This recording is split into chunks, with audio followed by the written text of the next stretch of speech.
Getz, and I am one of the co-directors of the science program here at the Radcliffe Institute for Advanced Studies. Thank you for coming out on a gray and drizzly day. I think you're going to get a treat.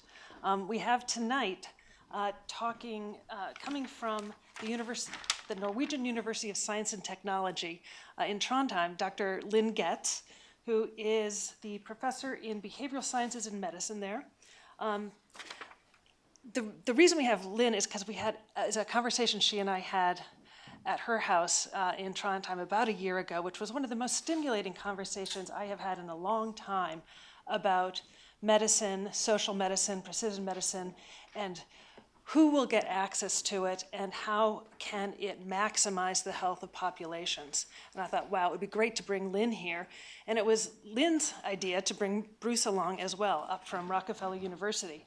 Bruce McEwen, who is somewhat of a household name around here for, if you think allostatic load, you think Bruce McEwen, is the Alfred Mirsky Professor at the Hatch Laboratory of Neuroendocrinology at Rockefeller.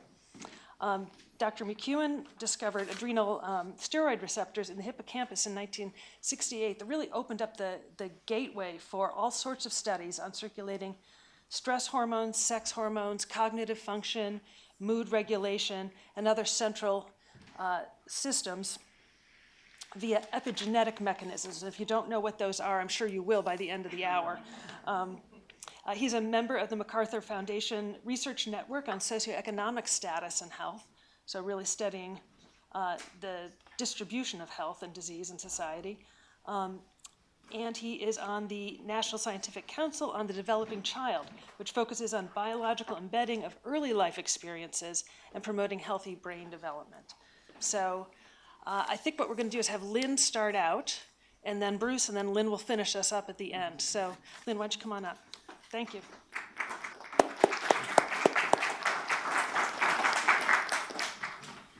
Thank you, Janet. I'm so proud to be here. This is quite a place for me, and I'm a little nervous. If you hear it, it's correct. Here is the slide I prepared for us before I came, because I didn't know you had such a good slide. And here you can see the whole spectrum of the topic, from thinking at the left to multi-billion data measurements to the right-hand side and everything between. Thank you so much for making it possible to get here, and also for having the opportunity to meet Bruce. We have been communicating by mail and Skype since 2009, and now finally we met yesterday in person, and it has been already a treat, and it hasn't stopped yet.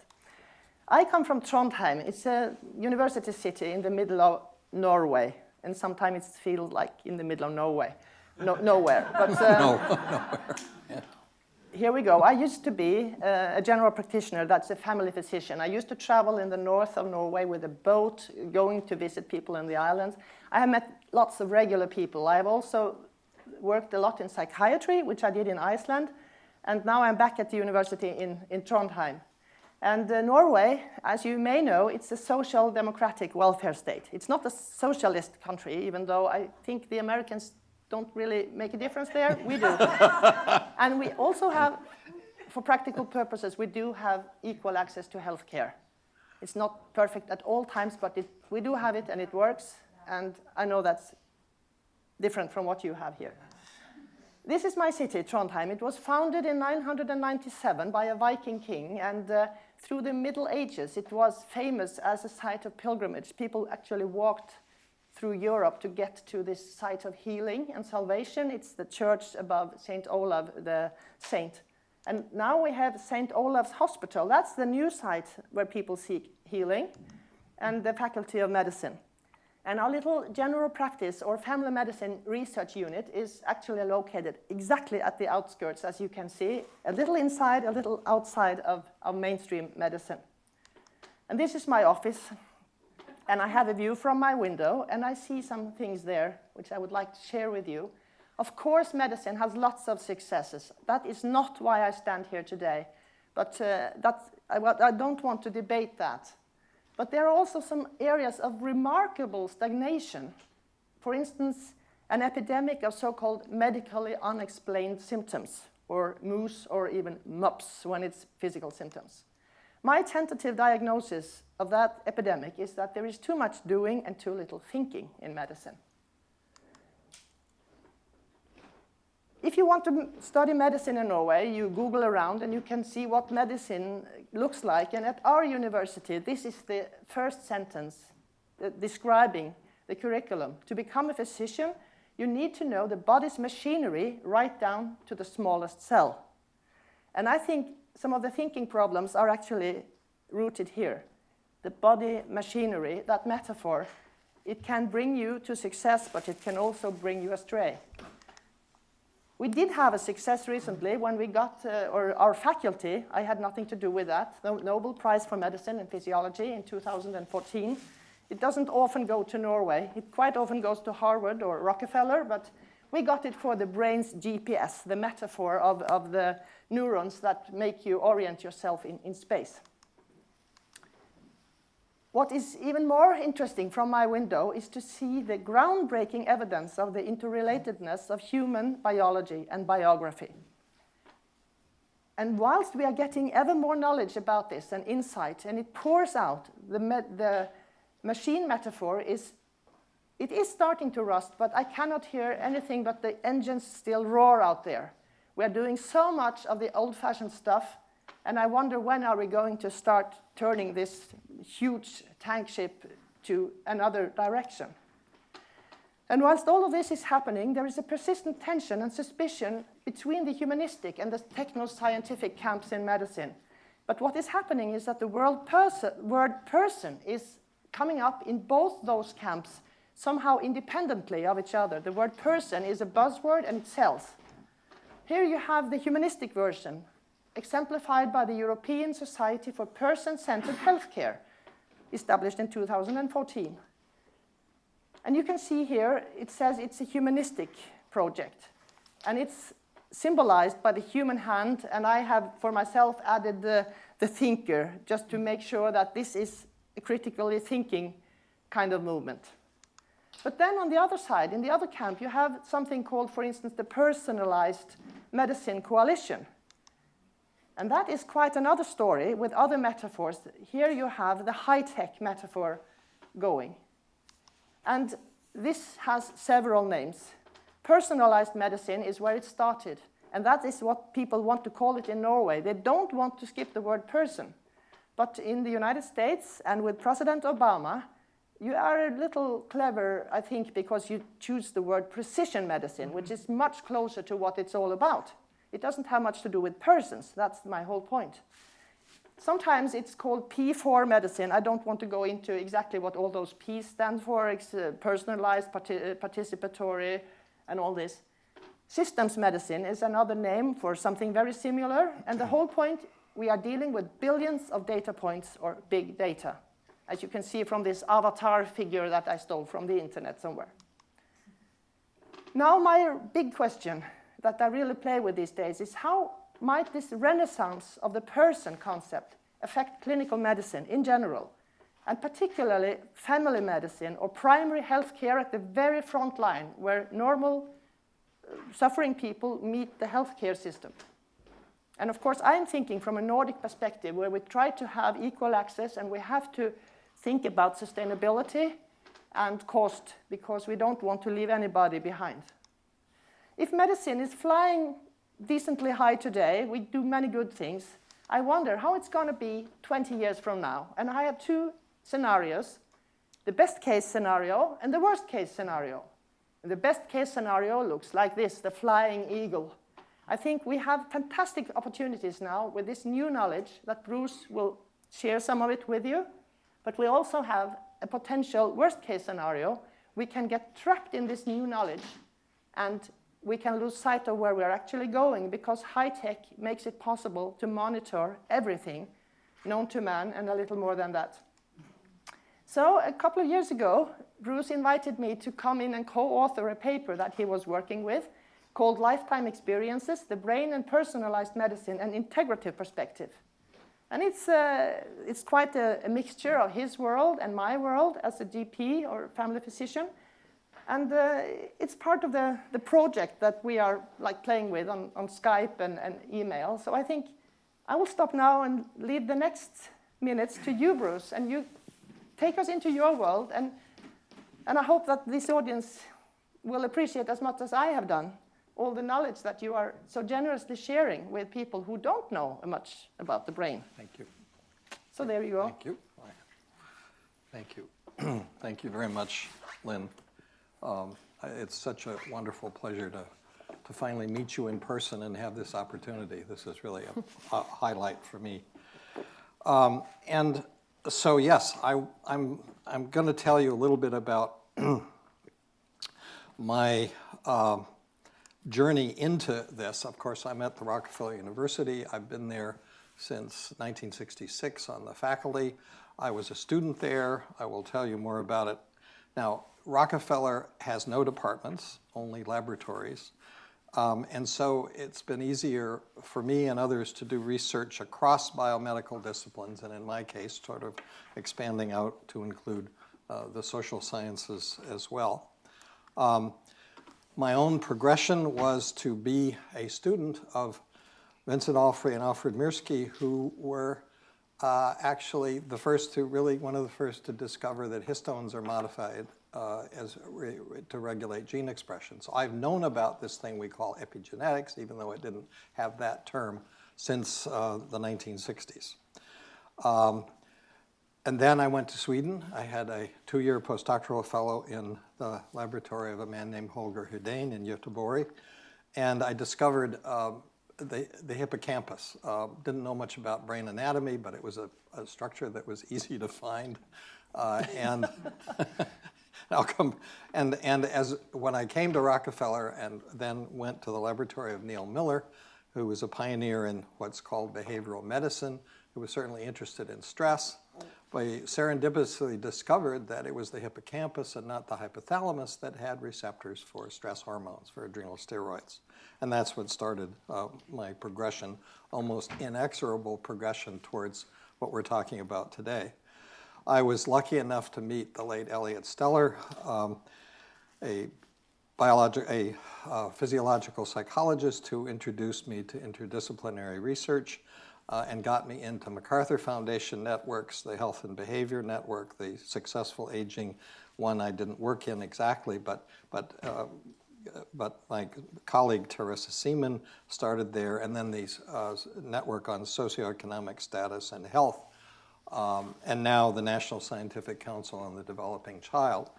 So somehow the idea that the brain, as we'll see, is the central organ of stress and responds to epigenetic signals. This I got off the internet, and since people hardly understand what it means, this is not genetics, epigenetics. Well, as you probably know, it refers to now above the genome, things currently that regulate gene expression and development and throughout the life course without actually changing the DNA sequence. Now, originally, when a man named Waddington used the term epigenetics, it referred to the emergence of characteristics from, say, compare a frog's egg and a human fertilized egg that look very similar. Well, the characteristics of the species and then even the individual begin to appear, and you couldn't have predicted them from the previous stage. So that was the original term. Now epigenetics refers to a whole series of changes, the methylation of cytosine bases on DNA, which is in many cases a reversible process, the histones, which allow the winding, unwinding, and winding of the DNA so it can either be read and transcribed or repressed and not transcribed. And there are other mechanisms that are emerging. So what is ironic is that it wasn't too many years ago when the people who sequenced the human genome said, now we know everything. And there are still people who operate only in terms of genes. A recent paper in Nature of Biotechnology didn't mention the environment once and talking about gene interactions. But we know that environment is hugely important. And of course, the other message from the inexorable progression of development is that we can't turn back the clock. We have to talk about resilience and redirection and not reversal. So neuroendocrinology, as I've practiced it, involves the idea that hormones affect all brain functions and not just the steroid hormones, the metabolic hormones as well, that experiences affect the brain and the body through these mechanisms, and that behavior changes the brain. And one story in this whole idea of integrative medicine, there's a program at Cornell Medical School next door to Rockefeller, headed by a woman named Mary Charlson. And I was invited to give the integrative medicine grand rounds in the Department of Medicine several years ago. And after the talk, I went to, as the speakers do, to morning report. And there were two residents who were presenting a case of a woman who came in with an acute autoimmune and inflammatory disorder. And they proceeded to talk about the drugs that by and large did not work very well for her condition. And finally I stuck up my hand and I said, so what was her condition when she came in? Well, she had just learned that her son had Hodgkin's disease. They may or may not have sent her to a social worker to help with the problem, but they didn't mention this as a primary factor and at least present it as it was a factor in how they then went about treating her. And this just indicates the siloization and the lack of regard for this lived experience that Linn introduced us to and we'll talk about further. So this is the diagram from this New England Journal article in 1998 talking about the central role of the brain. And I want to take you through some steps in explaining this diagram. First, the concept that we call allostatic load. The idea that allostasis is the active process of putting out cortisol and other mediators that help us adapt, and that's the purpose of these mediators, is not damage but adaptation.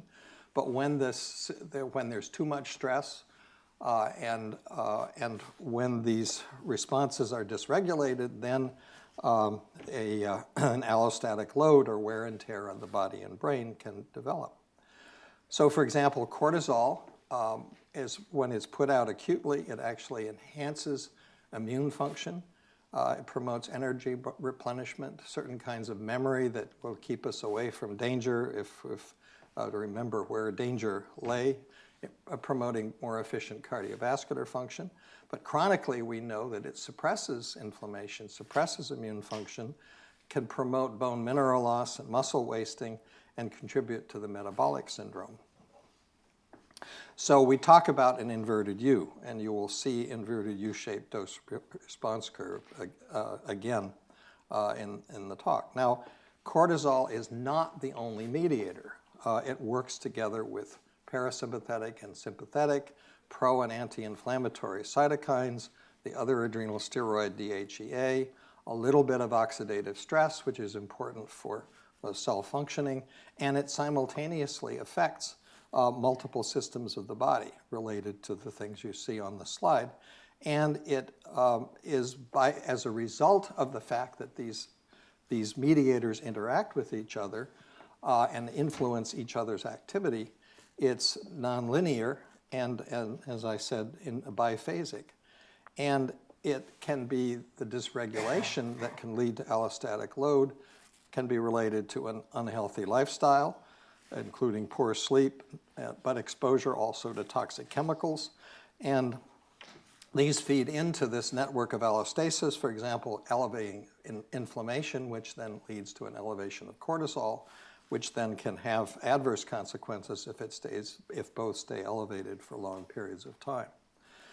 And so these dysregulation, the allostatic load, is connected to disorders in various systems and parts of the body, from mental health disorders to immunologic disorders to cardiovascular disorders and metabolic disorders. And we know, and you'll hear much more from Linn, about comorbidities of diseases. So I've already mentioned lifestyle and being stressed out, our health behaviors, whether we lose sleep at night, eat too many of the wrong things, drink too much alcohol, smoke, and so forth, or neglect our regular moderate exercise, these things also play into this network of allostasis and can contribute to allostatic load. We have, of course, different kinds of stressors, trauma and abuse, major life events, but also the daily environmental stressors of our daily lives at work, at home, in our neighborhoods, and watching television in the evening and seeing what's happening in the world. And if we talk about stressors, and this is something, a terminology that's come out of the National Scientific Council on the Developing Child, we can talk about positive stress, like giving a talk, taking a challenge, and having a positive outcome. And to do that, you have to have a good sense of yourself, good mastery of and sense of control to make the right choices, to take the right risks. There's tolerable stress where something bad happens, a major life event. You have the good internal resources, and you have good material and social support, and you can weather the storm. There may be some allostatic load that results, but it can be attenuated. And then you have toxic stress, which involves a lack of sense of control, possibly because of poor social and emotional support, but also perhaps because of compromised brain architecture because of early life experiences. And we'll come to that shortly. So the brain is indeed the primary target of stress. And this has been work that we have done and are doing ongoing in the laboratory. And I'll tell you just a very little bit about it, involving 3 different brain structures, the hippocampus, where we first discovered these receptors. And we know the hippocampus is important for contextual and episodic and spatial memory, but also should be on this slide, for emotional regulation, mood regulation. The amygdala is involved in fear and anxiety and aggression. It also turns on the autonomic and hormonal stress response, just as the hippocampus helps to shut it off.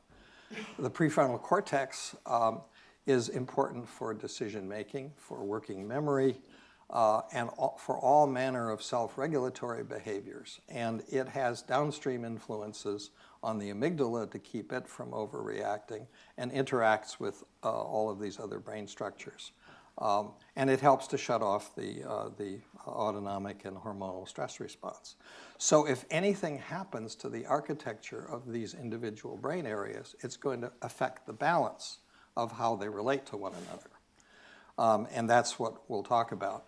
Because one of the discoveries of the last, growing over the last 30 or so years, is that even in adult as well as the developing brain, neurons are capable of what we call remodeling. That dendrites can grow or shrink, dependent with experience. That in the middle synapses, these are excitatory synapses on what are called spines, that there's a certain turnover of some of them at least every day, mediated by the circadian cycle, which helps you in motor learning, and cortisol is very important in those changes, and that there is a certain amount of neurogenesis that actually occurs in the dentate gyrus region of the hippocampal formation. This was a revelation some decades ago, some of which occurred in my laboratory and also previously in the laboratory of Fernando Nottebohm at Rockefeller. Elizabeth Gould, who's now professor at Princeton, was the one who really rediscovered neurogenesis in the hippocampus. And now it's a big deal in relation to lots of things going on in understanding brain adaptation. So we come back to our inverted U-shaped dose response curve and talking only about, just for the moment, about cortisol and these excitatory amino acid transmitters that are so important for cognitive function. Acutely turning on an acute stress response, it actually enhances excitability, improves memory functions, as I said before. But then if there's a more intense acute stress, it can actually have the opposite effect. So we see the first manifestation of the inverted U, impair excitability and impair memory, and we know the expression stress makes you stupid. Then if we have repeated stress, as I've already been saying, you have what we call adaptive plasticity, the suppression of neurogenesis and the causing remodeling or shrinkage of dendrites, or in some parts of the brain, actually, the opposite, growth. And I'll tell you about that in a few moments. Then with a severe crisis, such as a seizure, stroke, or head trauma, the same players, glucocorticoids and excitatory amino acids, actually cause the permanent irreversible damage in these conditions. And so again, the extreme version of the inverted U, brain aging over activity of the glutamatergic system and of the glucocorticoid system contributes to the speed of brain aging and may even play into the acceleration of Alzheimer's disease. But then finally, we come to the loss of resilience. We know that after stress, these changes in the brain architecture, which are adaptive, if the stress is over, they should adjust. It's not turning back the clock, but adjusting so they'll go back to more or less the way they were before. But when that doesn't happen, one may have an anxiety disorder or depression, something that's inappropriate for the circumstances, and we have to intervene with some external means, with a drug or with behavioral interventions or both. Now, a lot of this work that's derived from animal models has been extended to the human brain by people doing structural and functional imaging. We know the hippocampus gets smaller in prolonged major depression. It also gets smaller in type 2 diabetes, which is often associated with depression.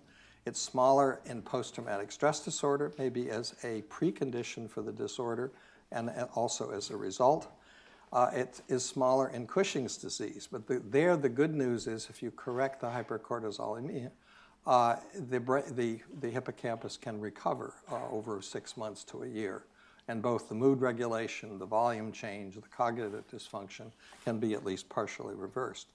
But you don't need to have a disease because we know there is smaller hippocampus with prolonged chronic stress, with chronic jet lag and lack of exercise, and also with chronic inflammation, which is a condition of many of the so-called non-communicable diseases of modern life. The good news is that regular exercise increases hippocampal volume, intense learning does the same, and antidepressants do the same, and one of the most effective antidepressants is exercise. An example of this from studies of people in their 60s and 70s who were largely couch potatoes until they were encouraged to get off their duffs and walk an hour a day, 5 out of 7 days a week. You can see on the top the enlargement of the hippocampus in 6 months to a year with improvements in memory and also changes in the prefrontal cortex and blood flow, which made them more efficient in decision making and working memory. So even as one ages, these changes are still possible. And that encourages us then to believe that we can change the brain with behavioral interventions and not just with drugs. Metabolic hormones also affect the brain. They enter the brain, and they have very positive, important effects. For example, IGF-1 from the liver actually goes into the brain when we exercise, and if you block the IGF-1 with antibodies, exercise does not stimulate neurogenesis. So here's another example of a peripherally acting hormone that is essential for a brain function. Now, apologies for the black, but on the left you see that in the hippocampus and the prefrontal cortex, stress causes dendrites to shrink, and there is some resilience possible in the healthy brain. It also happens in a place called the medial amygdala, which is important for social behavior. But in the amygdala, especially in the basolateral amygdala, which is important for anxiety, these dendrites expand, and the animal becomes more anxious, more vigilant, because the orbital frontal cortex, which is involved in vigilance, also expands. So here you have the unbalanced brain architecture, which is very appropriate if you're in a dangerous situation. And so not only in adulthood, but also kids who have been abused early in life have a persistent condition like this, where they're much more vigilant and their amygdala is much more active as a result of these early experiences. We'll come back to that very shortly. So in adults, the amygdala is overactive in anxiety and depression. An effective treatment, as has been done at Mass General by Birgitta Holtzel and Sarah Lazar, of chronic anxiety can actually reduce the volume of the amygdala. An overactive amygdala and underactive prefrontal cortex is associated with early signs of cardiovascular disease. And most interestingly, if you elevate glucocorticoids at the right time, at the time of trauma or right afterwards, it actually reduces PTSD symptoms. So here, glucocorticoids have a protective role, and that's very important to emphasize because they're not bad guys, they're there to do good. In the prefrontal cortex, I was involved in a study on medical students during the course of their studies where there were differing levels of perceived stress. The ones who were the most stressed out actually had an impaired circuitry in their prefrontal cortex and did worse on tests of cognitive flexibility than those who had less perceived stress. The good news is when they had a month off for vacation, all these changes reversed themselves. They came back to normal. So the young brain is flexible in that way, but studies that we've done with John Morrison on the prefrontal cortex in animals show that as the animal gets older, it can show stress responses, but it's less resilient in recovering unless we maybe help it out. It's also affected by circadian disruption. And so, of course, again, maybe that can be treated. So the final part is really this whole question of individual differences, the effects of our gene by environment, epigenetic interactions, experiences that happen throughout the life course, especially early in life. And this concept sort of long-term influences has been referred to as biological embedding. There are variations on genes that are referred to as context-sensitive alleles, sometimes as orchid alleles, because they confer greater sensitivity to either bad things or good things, whereas the dandelions are tougher and don't show as much response. And of course, these epigenetic modifications, which are not confined to early development, this is a description of all the things that are happening to brain plasticity throughout the life course, but they are particularly potent early in life. So for example, studies of maternal care, currently by Michael Meany and colleagues, before that by Seymour Levine and Victor Denenberg, showed that if mothers nurture their pups intensely, they become more laid back, less anxious, and you can actually cross-foster pups from a not-so-good mother to a better mother and transfer behaviorally these characteristics. So the offspring, in the case of the females, become better mothers, so to speak, and overall they show less anxiety, and others have shown that animals that are less anxious actually may live, those rats, as much as 200 days longer on the average. So somehow this gets under the skin and can cause, affect the aging process. Studies in our laboratory looking at early life stress where you disrupt the nest so that the mother is not taking care of her pups adequately actually result in the hippocampus, at least, in the red on the left. When you challenge these animals with an acute stress, the gene expression is less able to respond. So there are less possibilities to respond in an animal that's received early life stress than an animal that hasn't. And we're trying to figure out what that means in terms of later adaptation. For example, treatment resistance to depression seems to be related in humans to early life abuse and neglect. So there are developmental issues for kids, which I'm sure you are aware of. Poverty and low socioeconomic status, coupled with the lack of stimulation by the parent of verbally the child, can lead to reduced vocabulary and also changes in learning ability. There's a famous book by Hart and Risley called Meaningful Differences, which follows this, and now one of the practices is to encourage parents to verbally stimulate their kids, and there are even devices to help kids improve their verbal communication and improve the kids' vocabulary. Chaos in the home, in poverty and because of disruption of the family can lead to impair the development of the prefrontal cortex, so there's less self-regulation, can lead to obesity and elevated blood pressure and cardiovascular reactivity relatively early in life, increased levels of inflammatory tone as indicated by poor dental health, and all of these then are also, as I said, because of the prefrontal cortex, related to impaired brain architecture and greater sensitivity to toxic stress. And then the adverse childhood experiences studies of Felitti and Onda and others actually emphasize abuse and neglect, increasing not only mental health disorders, but also physical disorders, cardiovascular disease, and diabetes, and so forth. So just very quickly to summarize some of the things we know about early life adversity and poverty, results in a smaller hippocampus, low self-esteem and greater risk as a result for PTSD. The amygdala is more reactive, as I said, because of these early experiences, more vigilant, and more likely then to develop anxiety and depressive disorders. The prefrontal cortex more affected, so it is less able to help the person self-regulate, so there's greater vulnerability for substance abuse, for mood disorders, lesser ability to plan and execute the kind of life that one needs in this modern society.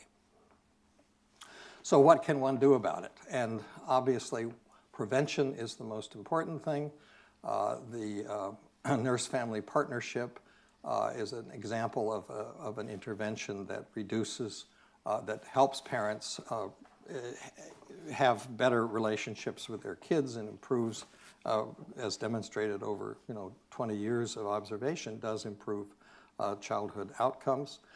But as I've also said, things that when bad things have happened, there are things that are possible, illustrating that we can change the brain with experience. One of them I've already mentioned is regular physical activity. I've also mentioned the mindfulness-based stress reduction.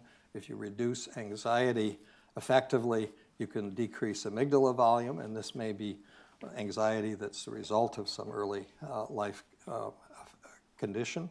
And finally, the most important thing, of course, for anybody is finding meaning and purpose in life, and social support and integration are very important, and programs like the Experience Corps, getting, in this case, elderly volunteers involved in taking care of elementary school kids in the classroom.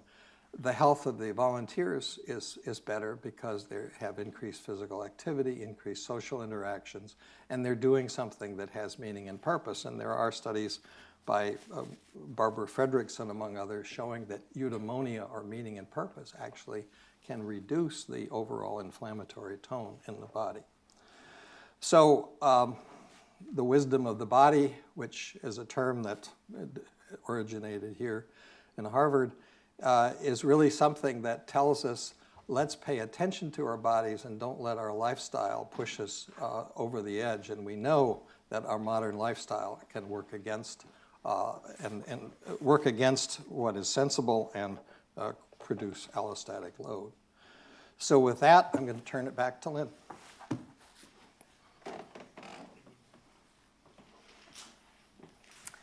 So from the Rockefeller perspective to the clinical perspective, here is a family physician encountering a lady, and here is Helena. She's 54 years old, and she is married with 2 children. She has low education, and her new general practitioner, or family physician, finds a lot of long-standing problems in her medical record. Typical chronic complex diseases: hypertension, diabetes type 2, overweight, hypothyroidism, chronic widespread pain, that's one of the medically unexplained problems. She has recurrent airway infections and is bordering on chronic pulmonary disease, irritable bowel syndrome, depression with anxiety, and probably she has osteoporosis. She hasn't been measured, but she has had a fracture that shouldn't really have happened at the kind of accident. And she takes from 7 to 10 prescription drugs daily, depending on what she and her physician are trying out to work on her pain problem. And she still smokes despite advice. And then the medical students are told by me and others to encounter patients from a biopsychosocial perspective. And it's really a question, what is in that package? The perspective of biomedicine today is what we have decided to call silo medicine. It's a nasty word. We didn't invent it ourselves. We found it first time in JAMA, in the Journal of American Medical Association, but we adopted it immediately. The kind of list of problems that Helena has can be compared to silos. Each of the silos has its own life, in a sense, culminating in clinical guidelines for each of these diseases. And each disease is taken as something separate. The problem is that this fragmenting approach doesn't really work very well in practice. Family physicians complain about guideline overflow. A typical guideline for like diabetes type 2 coming out in Norway now is 250 pages for one single problem. And the idea that one size fits all, when to treat, how to treat, etc. And the worst part of it is actually the kind of uncoordinated polypharmacy that it leads to, because if you treat each of the diseases with the drugs pertaining to the disease, and the patient has 4 or 5 diseases at the same time, it can become quite toxic. And it is a terrible truth that death from side effects and toxic interaction between drugs is actually on the top 10 list of causes of death in the Western world. I shall not tell you where on this rank you find it, but it's quite high and definitely on the top 10 list. The strange thing is that people with multimorbidity, that is, people like Helena with several chronic diseases at the same time, they have existed, I think, as long as humankind has existed, but it has taken such a long time for advanced medicine to start really investigating the issue. Here you can see 2 major publications from the European side of the Atlantic. The British Medical Journal had a cover page, and the Lancet had a fantastic paper in 2012, I will get back to that, about the epidemiology of multimorbidity. And here you can see an editorial asking us to rise to the challenge of multimorbidity. What are we actually looking at? What is the problem when so many diseases tend to cluster in one and the same person?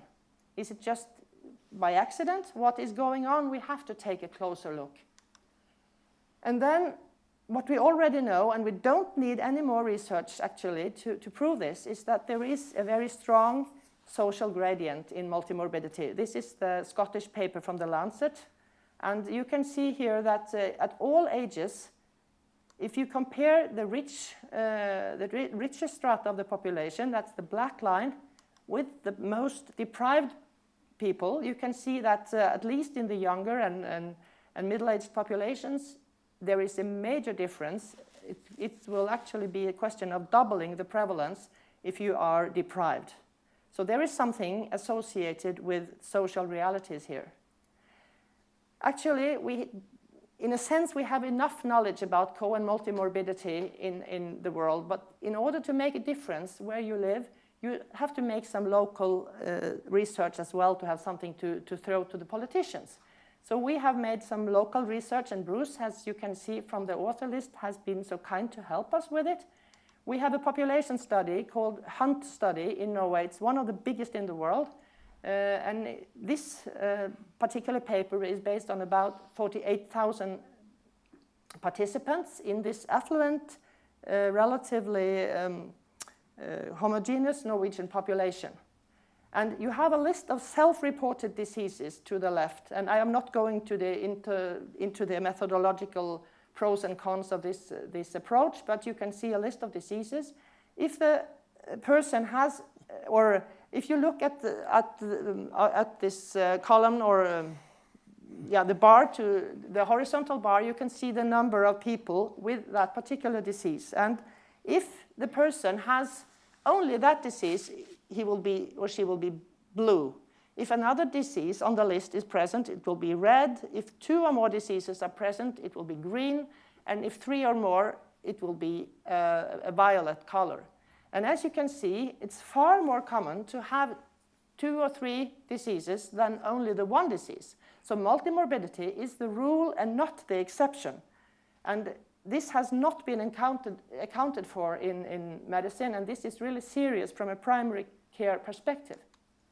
And if you try to find out what diseases are combined with what diseases, you can just as well look at the starry night. It's very hard, actually, to figure out the constellations, even though you know they're there. This is our PhD candidate, Margaret from Iceland, who has chosen this metaphor. So the question is, what is going on, actually? And I will go back to the year where I think most of the knowledge that we are building on in Trondheim came out. Of course, this has long roots, and this is not where it started, but here come some very important publications, at least from my perspective. The Adverse Childhood Experiences study from the Californian group mentioned by Bruce came out. And from this moment on, we know that there is a dose-response relationship between adversity in childhood and adult disease and multimorbidity. And this has been shown in other studies as well later.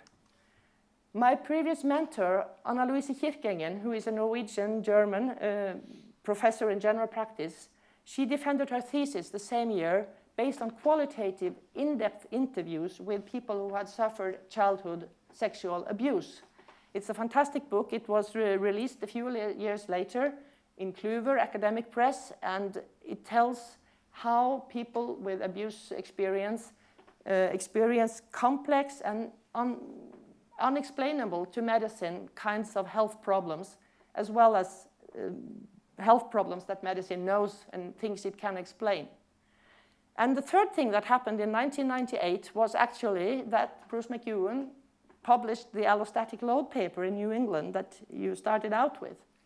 And from my perspective, these 3 very different approaches, the clinical epidemiological study from California, the in-depth interview study from this Norwegian population by Kirkengen and Bruce McEwen, it's my golden triangle. It's where, within these limits, I can see so much happening now, and I am wondering what is the best word to connect, and I think the best word is embodiment.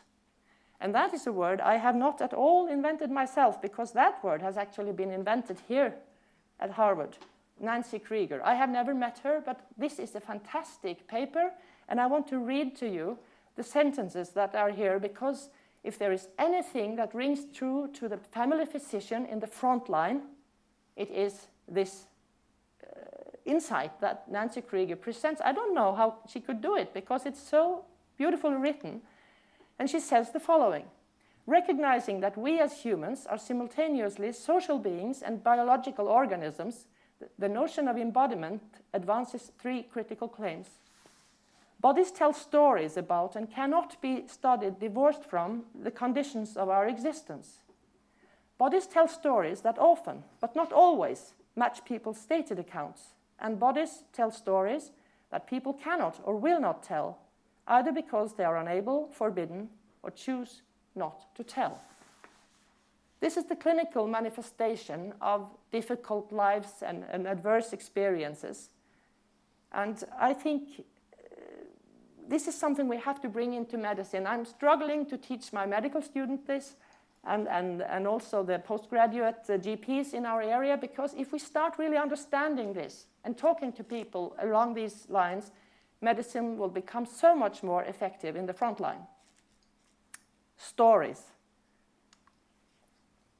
I was collecting evidence for a long time, mainly in my evening time, and I finally got around, together with my mentor Anna Louise and a professor in immunology and microbiology, Elling Ulvestad, to write a paper, originally in Norwegian, but it is also translated. And we chose the title, The Human Biology Saturated with Experience. And I think it was such a hard job to collect all this evidence and put it together in a theoretically sound manner.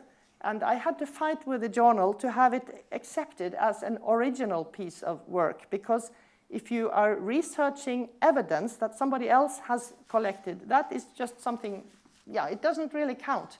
But I think we have so much primary research, we have to look at it and put it together. We can't everybody collect more original data. We have to look at the data that is already out there, and there's so much going on now. Fantastic time to be part of this evolution. We have another little study from this hunt population where we were able to introduce one question about subjective experiences of childhood. And we have been looking at how this is associated with multimorbidity. And we have had the idea that allostatic load is the underlying mediator between experiences of childhood and adult disease. And as you can see here again, Bruce has helped us. In this figure, you can see a lot of diseases, the same self-reported diseases again in a somewhat different list. And we have the prevalence of each of these diseases along the x-axis. And then we have the different colors here represent different levels of childhood experience, from very good, which is dark blue, to very difficult, which is the red color. And what you can see for almost all diseases, not all of them, not cancer and not hypertension for some strange reasons, but for all the others, there is this dose-response relationship, which shows you that a difficult childhood, just subjectively reported in one question, is a predictor of a much higher risk of disease than otherwise. And I use the thyroid as an example because I don't think people are used to thinking about thyroid disease as typically related to your childhood. But there is something about it, as Bruce was mentioning in his case, the woman with the immunological disease. The immune system is part of this whole adaptation. So what I have prepared when I teach my students, and also actually people with much less education, I have stolen this figure from Bruce. He knows it and he has accepted it.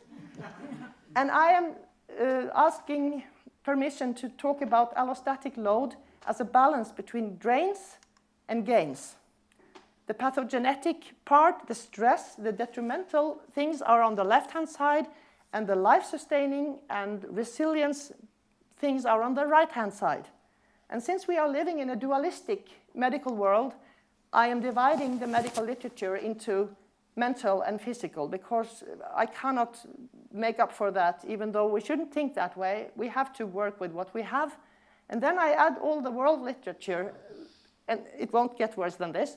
But here you have like a 2x2 table, and you can see that you can somehow sort out lots of the evidence that's out there, because there are many individual papers investigating, for instance, overwhelming responsibilities. We are at the top left. That's my name for having a spouse who gets Alzheimer's disease, and you care for the person for many, many years with love, but it's also a draining experience. Or you have a chronically disabled child. You want to do the job, but it's tough. And I call this overwhelming responsibility. And we know it has an impact on telomere function, on allostatic load, etc. And you can read the world literature and like put the pixels into this picture. We know that injustice is bad for people. The Whitehall study has shown that people who experience subjective unfairness, they feel maltreated, and they get more disease and more cardiovascular disease than others. And you have the physical things that are well known, and then you have the more gaining sides on the right-hand side, and you find exercise and all this, sleep and all this. And I think this is an opening for discussing in the clinical situation with patients, where can we start? It's not obvious that you should start attacking smoking in somebody who has not been able to stop before. You could mention it, but perhaps you could rather talk about meaningful activities, or how is it to carry this responsibility. The whole point is that I suspect very strongly, and I think I'm not alone, that when the drains are much heavier than the gains, that is where you start fueling up under multimorbidity. So instead of looking at disease from a pure silo perspective, we could perhaps use the volcano metaphor. And I'm talking about risk. Of course, you can become multimorbid without having any adverse experiences in life. I'm talking about added risk here. And the idea is that allostatic overload is a common denominator that can fuel up under so many diseases. Once you get one, you have increased risk of several diseases. Bruce, I think you took part in writing about the biology of disadvantage. That's your term, or your milieu has that. Michael Marmot speaks about the causes of the causes. And Paul Farmer here from Harvard, he speaks about pathologies of power. I'm not sure if he's really speaking about allostatic overload, but it must be part of the same picture. So we have some very good terms that we can use to try to mediate and express this insight. And now comes the clue to the whole thing. You didn't say much about it, Bruce, but in theory, this can all be measured and monitored. And that is exactly the ambition of personalized medicine now, to monitor what's happening, to be able to predict and perhaps prevent things from going bad. And as I told you, I can see a best case and a worst case scenario now from this idea that we understand so much of the mechanisms. And if you look at this paper from 2011, this is about systems personalized medicine. It is written by 64 system biologists and one GP who actually was president of the World Association at the time for general practitioners. And here is the idea that the vision now is to let each patient be surrounded by a virtual cloud of billions of data points. And it's going to be unbiased by classification systems, and we will have new biomarkers. These people have understood that multimorbidity is an artifact to a certain extent of the way we think about disease. There is something going on much deeper. So the point is they have really understood many of the flaws of modern medical thinking, which is a good thing. The question is only, can we only solve it by measuring things, or can we actually find out without all those measurements? The IPOP is the integrated personalized omics profiling. And here you have 1 billion data points at several levels from the genome via the epigenetic markers, the methylome, and you go all the way to the metabolic various components that you can measure in the person's blood. And you do this over a lifetime. You start before the child is born, perhaps, with the mother, and you go through like every 3 months or something, and you monitor the IPOP. And we are actually arriving at this very soon now because we have all this technology. We can measure, we can combine the big data.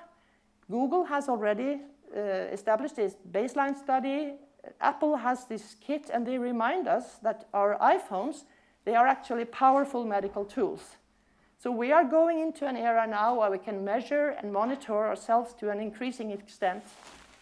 And here is the point where I think Greek mythology can come to our help. Are we going in the right direction? What questions should we raise now? Is it the narcissome that is being invented? Is there a risk that we can drown like the poor Narcissus? We can just become so infatuated by our own mirror image that the molecular me will be just what we can see, and we can forget all around us. We can forget about education, about equality, about justice. We can just take care of ourselves and monitor ourselves. We have written, or a PhD student of ours, Henrik Vogt, has written a fantastic paper that recently came out about the idea that now we are supposed to quantify our health. We are not only going to measure ourselves when we feel bad or sick, but we should quantify and monitor our health according to systems medicine. And here is another paper by the same guy, where we put the ultimate question to the test, getting personal. Can systems medicine integrate scientific and humanistic conceptions of the patient? Can we, by measuring everything, get to the point where we don't need to speak to people anymore? And the conclusion is, ultimately, systems medicine may also have to recognize that to faithfully model a human being, it's necessary to be a human being. It took us 10 pages to get to that conclusion. And you might laugh, but actually there are people who are really selling this idea that this is all you need. And then a bit of Greek history again. The Oracle of Apollo, the temple of healing also in Old Greece, it had this inscription at the door, know thyself. I can't say it in Greece. It's something like gnotes hioton. I don't know how they spoke. Anyway, it was know thyself, and as our PhD student has pointed out, that is something different from knowing thyself. And that is actually the end of the talk. There is a lot that we haven't spoken about, especially the nature of these measurements. I can just promise they are there. And the question is, how are we going to handle this fantastic insight, the political nature of medicine? We know about the pathologies of power, the disadvantages and all this.